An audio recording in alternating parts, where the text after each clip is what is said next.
ایک شخص اللہ سے دعا کرتا ہے کہ اے اللہ میرا مرض ٹھیک ہو گیا، میں مقدمات سے رہائی پا گیا، میں بیماریوں سے صحت یاب ہو گیا، تو میں اتنی رقم تیری راہ میں خرچ کروں گا۔ یہ کام عبادت ہے۔ کس عقیدے نے اس کام کو عبادت بنایا؟ کون سے نظریے نے اس فعل کو عبادت بنایا؟ اسی طرح ایک شخص یہ کہتا ہے کہ اگر میرا مرض ٹھیک ہو گیا، اگر میں صحت یاب ہو گیا، میں مقدمات سے رہائی پا گیا، تو میں فلاں دربار پہ ایک دیگ چڑھاؤں گا۔ یہ کیا ہے؟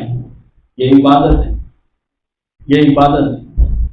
دیکھیں، جب اس شخص نے یہ کہا کہ میں اللہ کے لیے اتنی رقم خرچ کروں گا، میں مقدمات سے رہائی پا گیا یا صحت یاب ہو گیا یا فلاں کام میرا ہو گیا، تو میں اللہ کی راہ میں یہ رقم خرچ کروں گا، یہاں یہ اللہ کو عالم الغیب سمجھ رہا ہے، یہاں یہ اللہ کو حاضر ناظر سمجھ رہا ہے، یہاں پہ یہ اللہ کو مختار کل سمجھ رہا ہے۔ یہی عقیدے اس کام کو عبادت بنا رہے ہیں۔ وہاں پہ جو شخص یہ کہہ رہا ہے کہ میں فلاں دربار پہ جا کے دیگ اتاروں گا، عقیدہ اور نظریہ ان کا یہی ہے کہ یہ فلاں قبر والے جو ہیں یہ میرے حالات سے واقف ہیں۔ اور وہی اسی عقیدے نے تو اللہ کی منت ماننے کو عبادت بنایا تھا۔ اب یہی عقیدہ جب غیر اللہ کے لیے رکھ لیا، یہ سنتے ہیں، یہ دیکھتے ہیں، یہ حالات کو پہچان لیتے ہیں، یہ آنے والے کی باتوں کو جانتے ہیں، یہ اس کے اعمال سے واقف ہیں، یہ اچھے اعمال کرے یہ خوش ہوتے ہیں، اس کے برے اعمالوں یہ ناراض ہوتے ہیں۔ ان کے دربار پہ آئے کوئی انہیں پتہ چل جاتا ہے کس نے منت دی اور کس نے منت نہیں دی، کس نے سلامی دی اور کس نے سلامی نہیں دی۔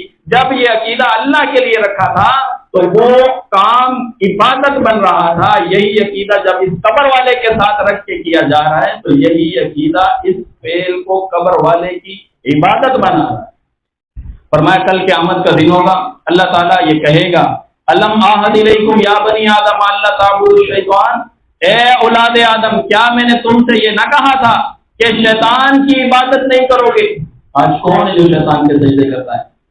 آج کون ہے جو شیطان کی منتیں مانتا ہے؟ آج کون ہے جو شیطان کے نام پہ خرچ کرتا ہے؟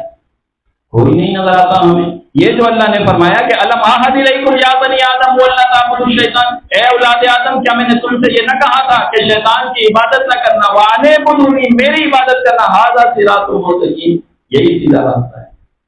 یعنی کہ اللہ کے حکم کے مقابلے کے اندر کسی کا حکم مان لینا، یہ اس کو رب بنا لینا، یہاں کلمہ ضائع ہو جاتا ہے۔